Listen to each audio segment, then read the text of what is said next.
Okay, today we are going to go through Principle of Microeconomics Fall 2018 lecture series from MIT. It's a series by Jonathan Gruber. I have seen at least the first six or seven, I think up until lecture six, but I had not managed to, go through a revision. So today is just going to be that day where I revise and I read through and I go through the entire lecture series. I think I'm going to go as long as I can. So what I'm going to do is I'm not going to watch the first one. The first one I have already seen, and I think sort of did a revision. So if I do the first one, it's just going to be just to get things started. But what I really want to do is start from lecture 2. So this should be lecture 2, and I want to avoid any audio. Um, One cookie.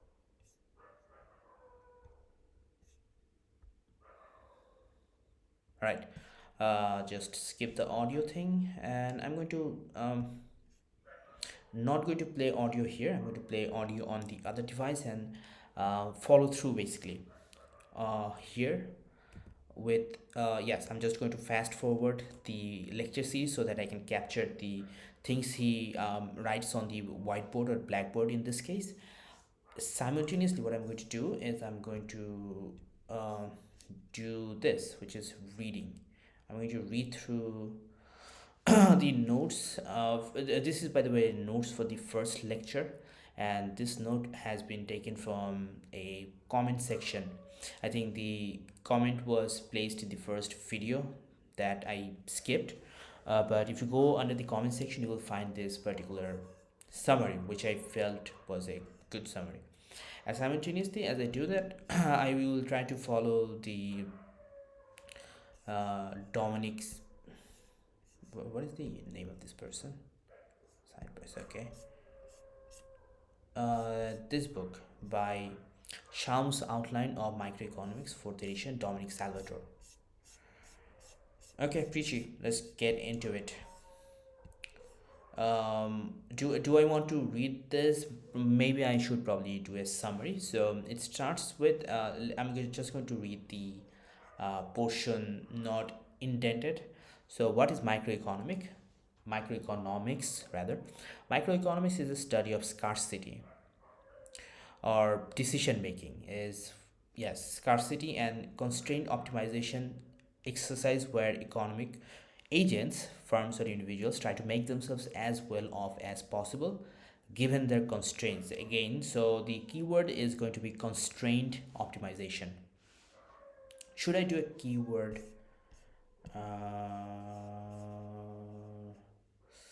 Yeah, sure.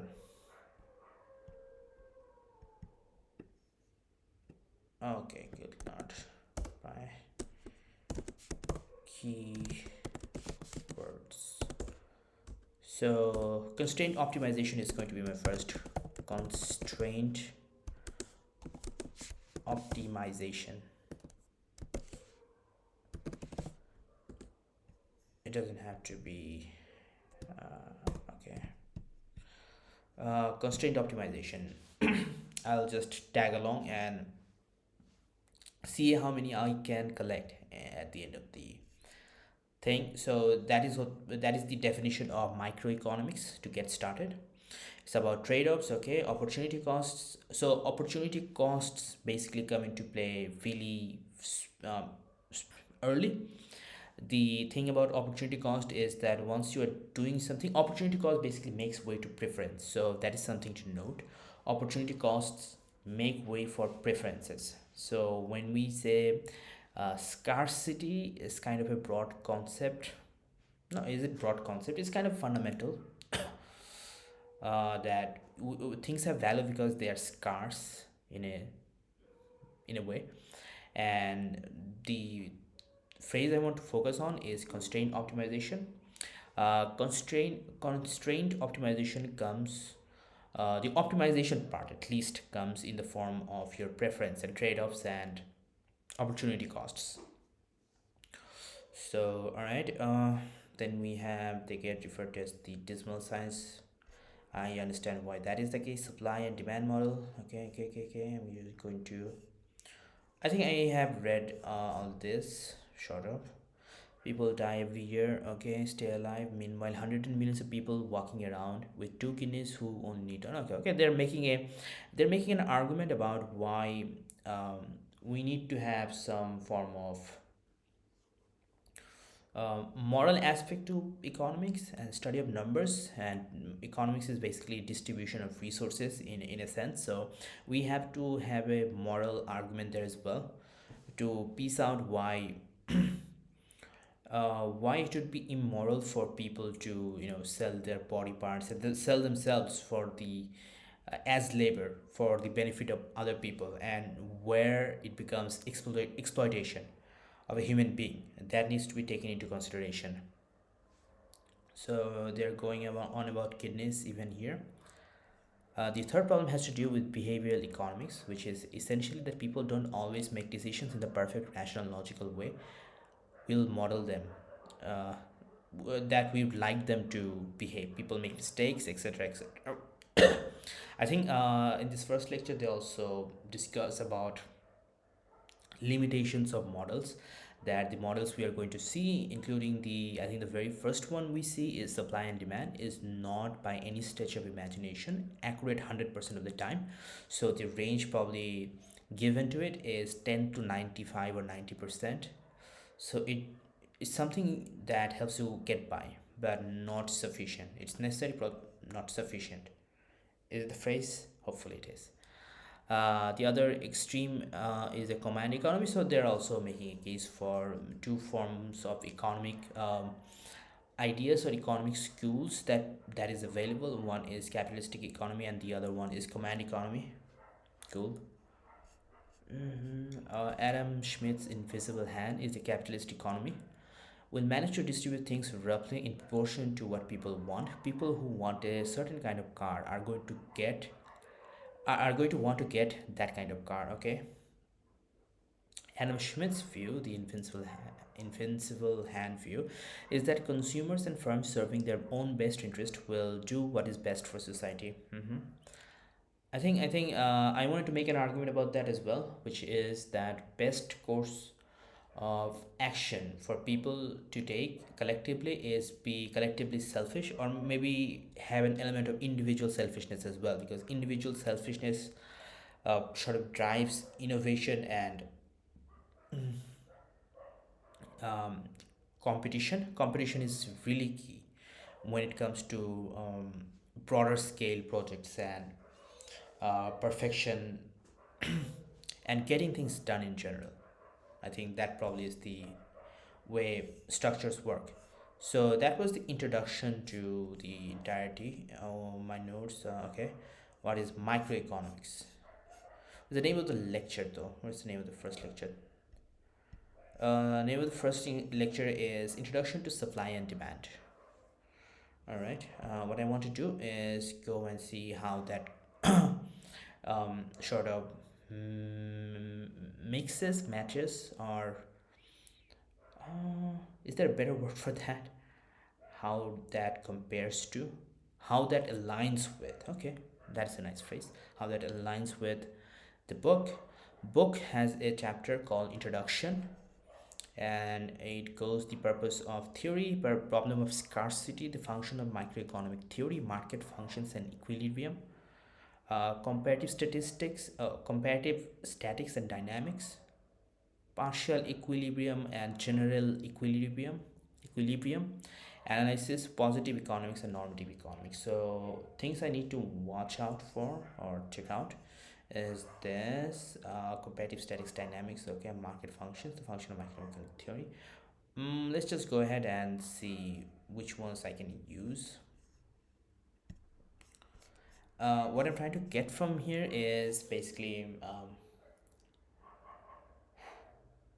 uh, things that I would otherwise miss from this lecture. So, for instance, if I see a graph or something along the lines of a graph, that should be something I take notice. But I'll just read the basic general ideas and whatnot.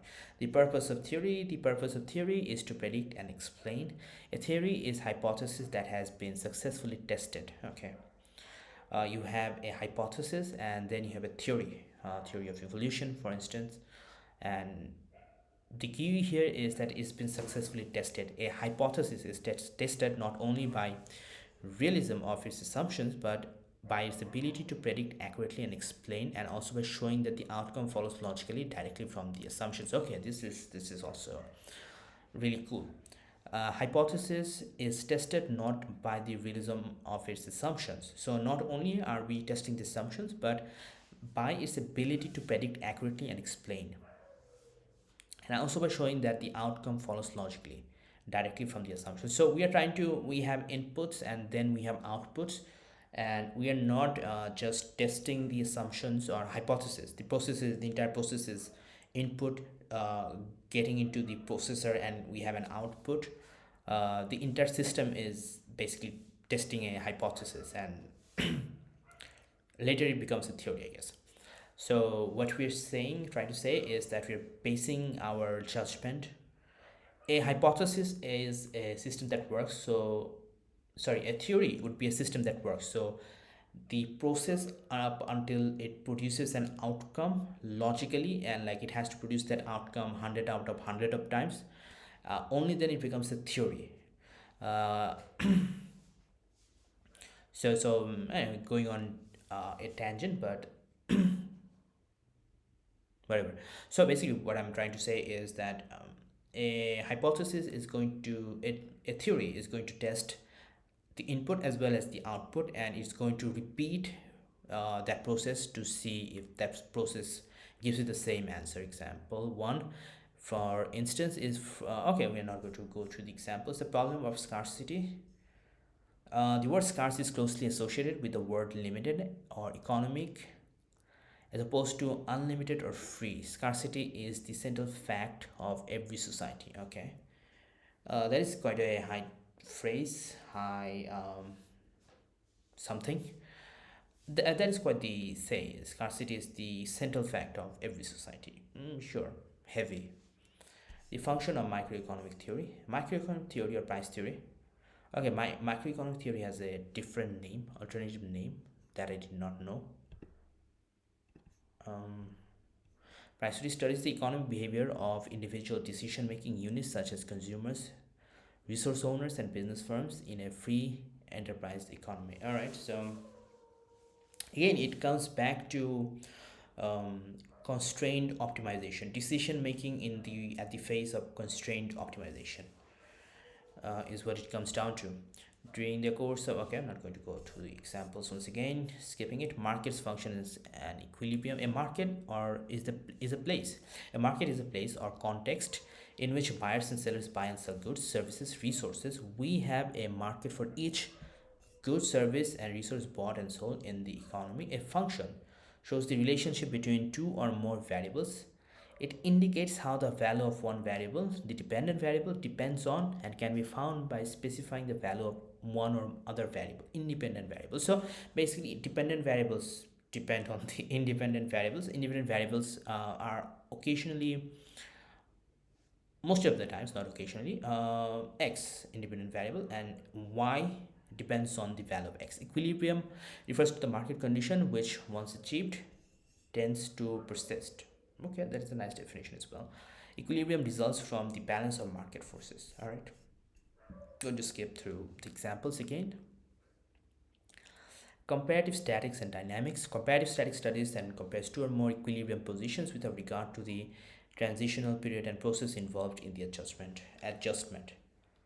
Comparative static studies and compares two or more equilibrium positions with regard to the transitional period and process involved in the adjustment. I don't understand. Dynamics, on the other hand, deals with the time path and the process adjustment itself. In this book, we deal most exclusively with comparative statics. Example 6, I should give it a read. Starting from a position of equilibrium, if the market demand for a commodity, its supply, or both vary, the original equilibrium will be disturbed and a new equilibrium usually will eventually be reached. Comparative static studies and studies and compares the values of variables involved in the analysis at these two equilibrium positions. See problem 1.17 we will. While dynamic analysis studies how these variables change over time as one equilibrium position evolves into other. Okay. Partial equilibrium and general equilibrium analysis. Partial equilibrium. Partial equilibrium analysis is the study of the behavior of individual decision making units and working of individual markets viewed in isolation. General equilibrium analysis, on the other hand, studies the behavior of all individual decision making units and all individual markets simultaneously. What? General, on the other hand, all decision making units and all individual markets simultaneously. This book deals primarily with partial equilibrium analysis, individual decision making units, and the working of individual markets viewed in isolation. I think my best guess would be that it's dealing with a firm's perspective or single unit perspective as opposed to the other one, which deals with the entire broad spectrum of economy itself. And this basically static and dynamic is trying to tell us that one is, even though I could be wrong, one is a time series and another one is the other thing. Without regard to transitional period, it is with the path of process of adjustment itself. Okay, we are going to go to example 1.7 to see what they mean. Positive economic and normative economic. Positive economic deals with or studies or how the economy. Let me review that. Let me try that again. Positive economic deals with or studies what is or how the economic problems facing a society are actually solved. Normative economic, on the other hand, deals with or studies what ought to be or how the economic problems facing the society should be solved. This book deals primarily with positive economics. Okay. Where is the problem 1.7.1? Suppose that a firm pollutes air. Okay, there's this. I don't need that. Comparative statics. It studies and compares two more equilibrium positions with regard to the transitional period and process involved in the adjustment. Give me an example of this.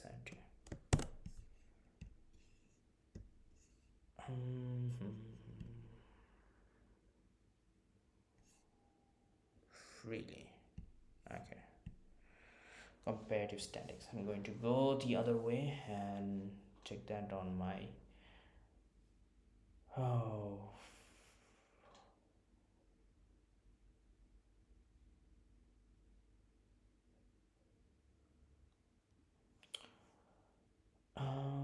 Okay. What is comparative since it was working? Not a robot. Oh, explain this.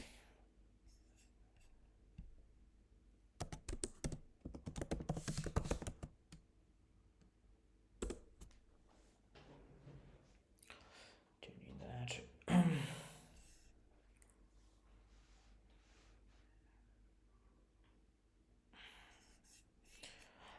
Comparative statics is a method used in economics to analyze how the changes in some factors like government policies, consumer preferences, or technologies affect the final outcome of the economy, such as market prices, quantities traded, and overall economic activity. It essentially compares two different snapshots of the economy, one before the change and one after the change, without concerning itself with the specific path or process of getting from one to the other. Here's a breakdown. Focus on equilibrium. Comparative statics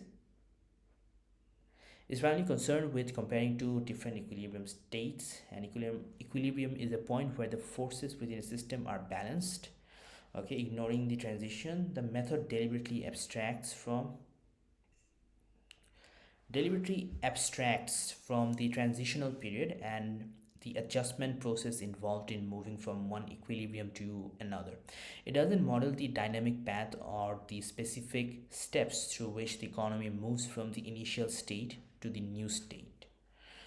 Exogenous factor. Comparative statics examines how changes in exogenous factors originating from outside of the system being studied affect the equilibrium.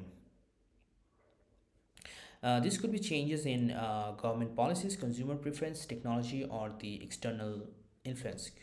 Comparison of snapshot. The core idea is to compare two distinct snapshots of the economy: the initial equilibrium before the change and the new equilibrium after the change. By comparing these snapshots, economists can determine how the change in exogenous factor has affected the overall. Okay. Limitation has some limitations. So dynamic, the study of path adjustment to this. Okay.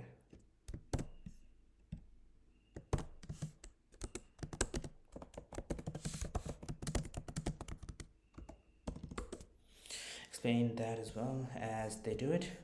Equilibrium, the market condition which one is once achieved tends to persist. Okay. Function, relationship between variables. Okay, function is the relationship between variables. That's why we need a general formula, because the elements of functions are changing. Okay, just had a light bulb moment with regards to set theory and function. General equilibrium analysis study of the behavior of individual decision making units and all individual markets simultaneously. What was the counterpart to that? Positive. Positive has to do with normative. I think positive economics and normative economics. Okay. Oh, general economic analysis. Sorry, my bad. If that is general equilibrium analysis, partial and general. Okay, partial one is the study of behavior of individual decision making units and the working of individual markets viewed in isolation. We are going to do with partial ones. The general hypothesis and if then statement. Uh, if that statement usually obtained from a casual observation of the real world. It's a sign for if then.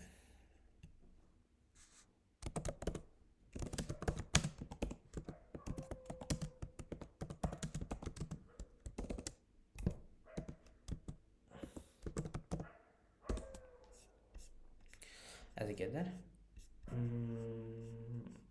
Yeah. Comparative statics. Okay, we did that.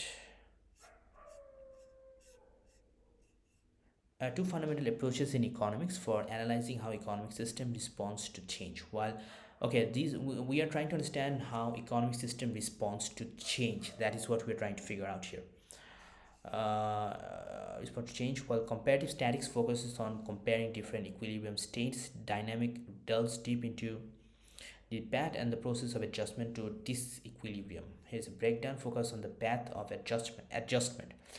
Dynamics is concerned with the understanding the specific steps and the time path through which an economic system moves from one equilibrium to another when faced with a change or disturbance. It seeks to model the transitional period and the process of adjustment rather than just comparing the initial and final states. Okay.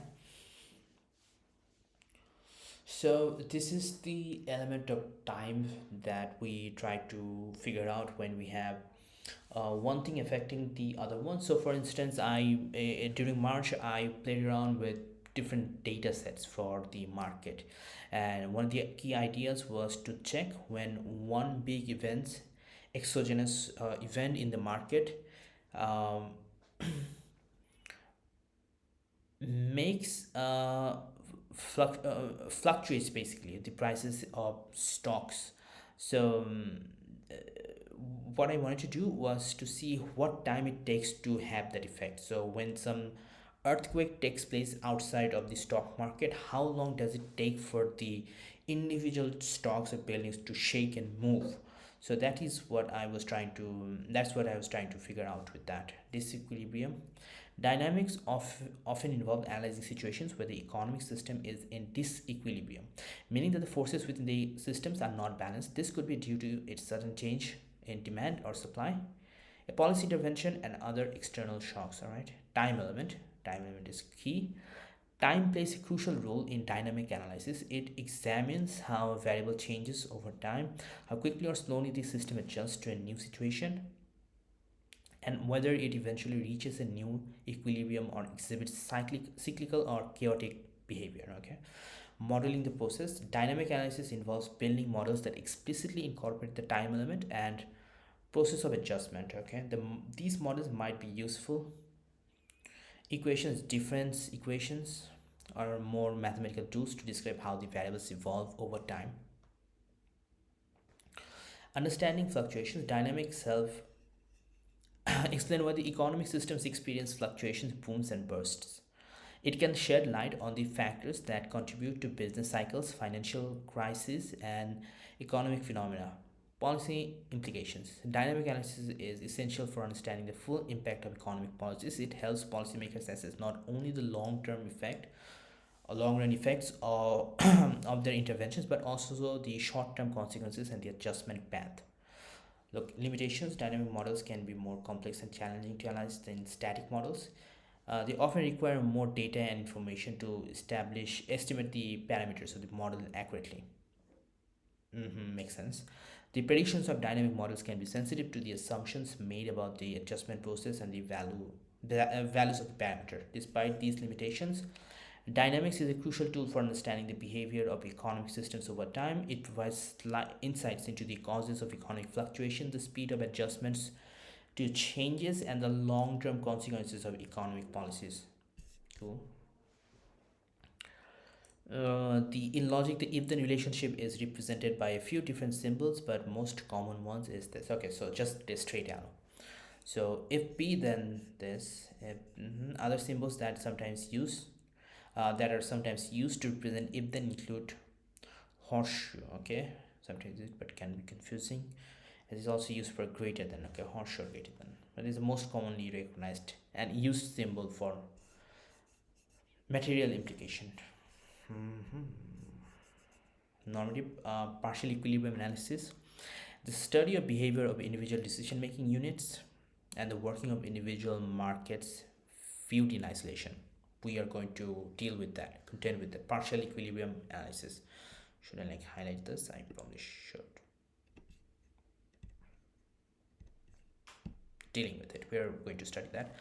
We are also going to study positive, which is like what is as opposed to what should be, scarce, limited, or economic, as opposed to unlimited or free. Theory, a hypothesis that has been successfully tested. So that should conclude or wrap up the first chapter of the first lecture. And now we are going to move to the second one.